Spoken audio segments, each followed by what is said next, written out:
আমাদের বাড়িতে এই যে দেখতে পাচ্ছ আতা ফল গাছ, তো আতা ফলগুলো এখন পাড়া হচ্ছে গাছ থেকে। এই যে দেখো, তো এই যে উঠেছে বড়মাসা গাছে উঠেছে, এখন আতা ফল পাড়বে।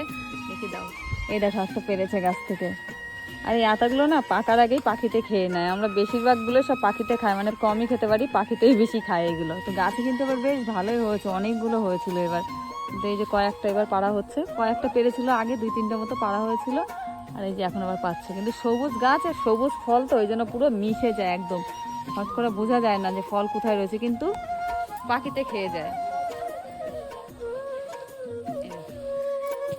যা পড়ে গেল।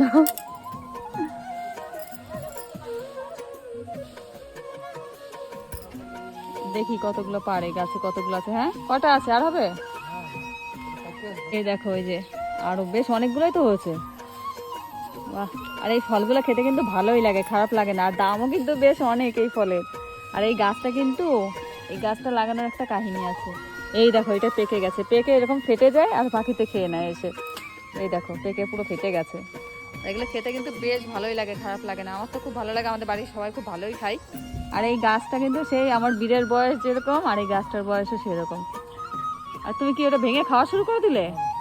হ্যাঁ, এটা ফেটে গেছে, তো এটা ফেটে গেছে, ওই জন্য এটা পাখিকে দিয়ে দেবো এখন। এই দেখো, এই যে এই কটা হয়েছে আমাদের, এই কটা মানে পাড়া হয়েছে, আর একটা পেকে গেছে, সেটা ফেটে গেছে, ওটা পাখির জন্য দিয়ে দিলাম, পাখি খেয়ে নেবে। আর এই যে এই কটা। আর এগুলো কারা কারা খেতে ভালোবাসো আমাদের মতো কমেন্ট করে জানিও কিন্তু। হ্যাঁ, আমরা তো খুব ভালোবাসি এই ফলগুলো খেতে।